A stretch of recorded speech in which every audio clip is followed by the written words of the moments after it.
And divorce lawyer Abby Ewing joining us now. Abby's with the Dallas firm David, Goodman, and Madole. Thank you so much for being here with us tonight.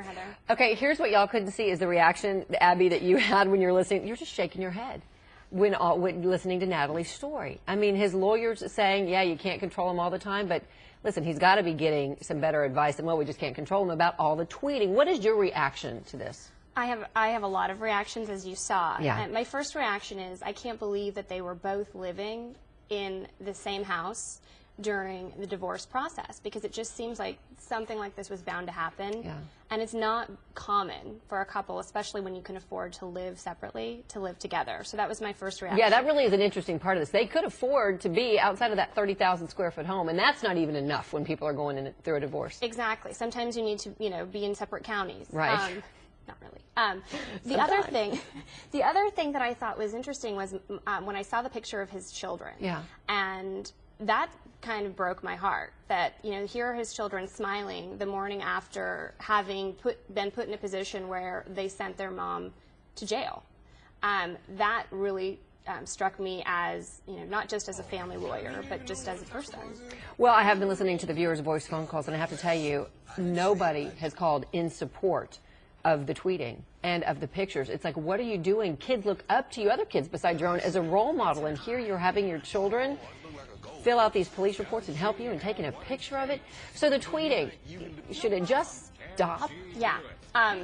They have to find some way to disable this guy's Twitter account, and there is a gag order in place in this case, and so you would think that that would do something to curtail the tweeting, but it doesn't seem to have any effect on it. Okay, so when there is a gag order, is that just, listen, you can't talk about it at all, or does the judge have to say, and that includes social media, tweeting and Facebook and all that sort of stuff? The judge shouldn't have to specify that it includes social media. It should just be, you don't talk about this case to the public in any fashion. Well, and what is the point of taking this to the public? This is not a jury. This is not a divorce by jury in public opinion. I mean, this is such a private and painful thing for anybody who has gone through a divorce. Yes. And to put the kids through this, I mean, certainly if the children witnessed any sort of physical abuse, but then the emotional abuse, I mean, I just can't imagine. For the children's sake, at least you would think they would keep it out of the media, but it seems that that's not going to happen. And so I'm convinced that it's just to set themselves up maybe for careers post-divorce. Maybe some crazy reality show about... It's not like people are going, woohoo, we're on your side. I mean, I think people are actually kind of looking at this in disgust. At this point, I think they are. I think at this point, it's sad, and it's not entertaining. It's sad. This is real life, and it is hurtful. Pilar spent the night in jail, and she took the time to, I think, kind of freshen up and maybe compose herself a little bit, and she had some words for the media. I want to play what she had to say, a little bit of that, and then get your reaction. So let's listen to what she had to say earlier today. Okay. I understand that I have very little chance at beating a Hall of Fame two-sport man that everyone seems to love and adore. People are enamored by the glitz and glamour and the yellow jacket and the star on the side of the helmet. But I would never give up. I would never give up fighting for my children.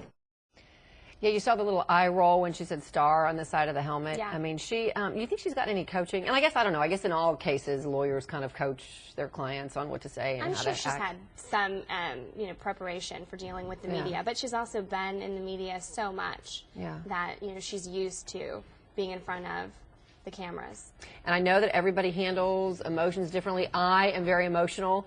I don't think I could get through saying something like that. I mean, to be out of my children's home and away from them, I would be a wreck. Absolutely. I think anyone would be a wreck.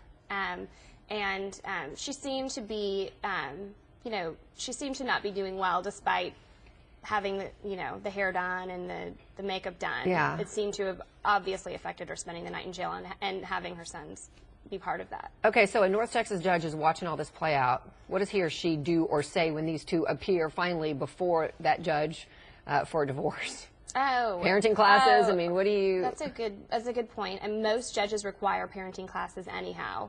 But I think really that this judge might reprimand both parties in this case for violating the judge's gag order.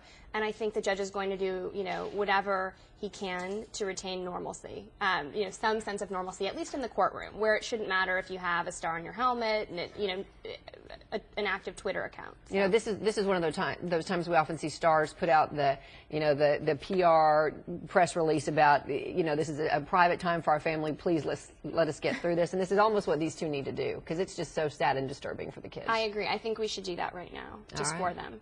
For now, for this newscast. Until we talk about it later, and until we invite you to go to our website to find out more information. And Abby, we shouldn't laugh because it does. It breaks my heart just for the kids.